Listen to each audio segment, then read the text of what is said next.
ನಾನೀಗ ಇಲ್ಲಿ ನಿಂತಿದ್ದೀನಿ ಮಂಕಳಲೆ ಊರಿನಲ್ಲಿ ಆಲೆಮನೆಯಲ್ಲಿ. ಟಿಪಿಕಲ್ ಆಲೆಮನೆ ಅಂದರೆ ಹೇಗಿರ್ತದೆ ಅಂತ ನಾನು ನಿಮಗೆ ಚಿಕ್ಕ ಕಿರು ಪರಿಚಯವನ್ನು ಮಾಡಿಕೊಡ್ತೀನಿ. ಆಲೆಮನೆ ಅಂದ ತಕ್ಷಣ ನೆನಪಿಗೆ ಬರ್ತಕ್ಕಂಥದ್ದು ಕೋಣಗಳು, ಕಣೆ ಹಾಗೂ ಗಮ್ಮನೆ ಮೂಗಿಗೆ ಅದರತಕ್ಕಂತಹ ಬೆಲ್ಲದ ಪರಿಮಳ. ಈ ದಿವಸ ನಾವು ಮಂಕಳಲೆ ಊರಿನಲ್ಲಿದ್ದೀನಿ. ಆಲೆಮನೆ ದೃಶ್ಯ ನಿಮ್ಮ ಮುಂದೆ ಕಂಡುಕೊಡ್ತಾ ಇದ್ದೀನಿ. ಈ ಆಲೆಮನೆ ಅಂದ ತಕ್ಷಣ ಕೋಣಗಳನ್ನೇ ಯಾಕೆ ಬಳಸ್ತಾರೆ? ಅತ್ಯಂತ ಶಕ್ತಿಶಾಲಿಯಾದ್ದು ಕೋಣ. ಹಾಗಾಗಿ ಕೋಣಗಳನ್ನು ಈ ಒಂದು ಕೆಲಸಕ್ಕೆ ಉಪಯೋಗಿಸ್ತಾರೆ. ಒಂದು ಡಬ್ಬ ಬೆಲ್ಲದ ಹಿಂದಿನ ಪರಿಶ್ರಮ ಅಗಾಧವಾದ್ದು. ಒಂದು ಡಬ್ಬ ಬೆಲ್ಲ ಆಗಬೇಕು ಅಂತಂದರೆ ಬಹಳಷ್ಟು ಸಾವಿರಾರು ಕಬ್ಬುಗಳು ಬೇಕು, ಅದಕ್ಕೆ ಅಷ್ಟೇ ಪರಿಶ್ರಮ ಬೇಕು.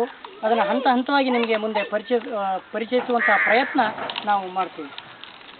ಈ ಒಂದು ಕೆಲಸಕ್ಕೆ ಬೇರೆ ಯಾವುದೇ ರೀತಿ ಪ್ರಾಣಿಗಳನ್ನು ಬಳಸುವಂತಿಲ್ಲ. ಈಗಿನ ಆಧುನಿಕ ಕಾಲದಲ್ಲಿ ಕ್ರಷರ್ ಅಂತ ಹೇಳ್ತೀವಿ ಅಥವಾ ಮೆಷಿನ್ ಅಂತ ಹೇಳ್ಬೋದು, ಡೀಸೆಲನ್ನು ಹಾಕಿ ಓಡಿಸುವಂಥಕ್ಕಂಥದ್ದು ಅದು ಬರ್ತದೆ.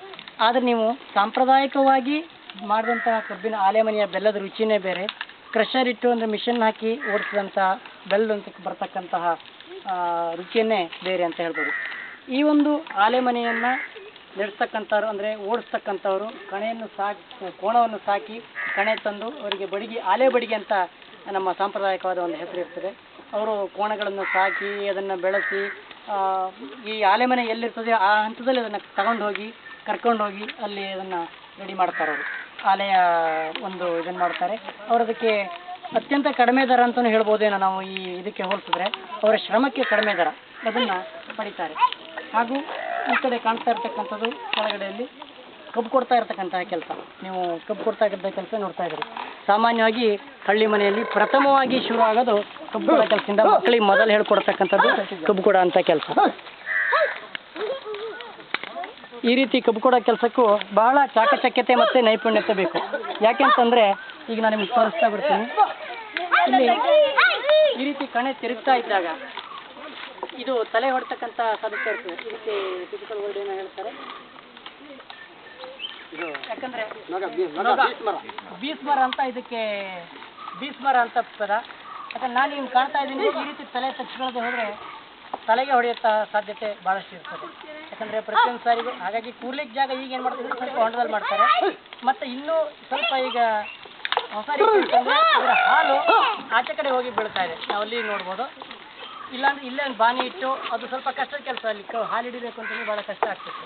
ಬಟ್ ಈಗ ಆ ರೀತಿಯ ಸಮಸ್ಯೆ ಇಲ್ಲ ಅಂತ ಹೇಳ್ಬೋದು.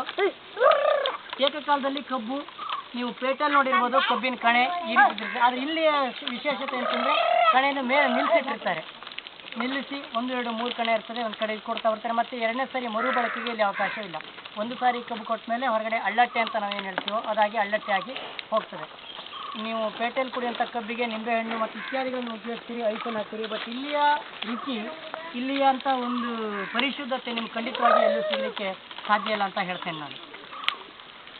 ಹಾಗೆ ಇದರ ಮುಂದಿನ ಹಂತ ಕಬ್ಬಿನ ಹಾಲನ್ನು ನಾನು ನಿಮಗೆ ಆ ಕಡೆಯಲ್ಲಿ ಪರಿಚಯ ಮಾಡಿಕೊಡ್ತೇನೆ. ಅದರ ನಂತರದ ತಯಾರಿ ಅಂತಂದರೆ ಈ ಕಬ್ಬಿನ ಹಾಲನ್ನು ತಂದು ಬೆಲ್ಲ ಮಾಡುವಂಥದ್ದು. ಅದರ ಪೂರ್ತಿ ವಿವರಗಳನ್ನು ಆ ನಂತರದಲ್ಲಿ ನಿಮಗೆ ತಿಳಿಸ್ಕೊಡ್ತೇನೆ. ಧನ್ಯವಾದಗಳು.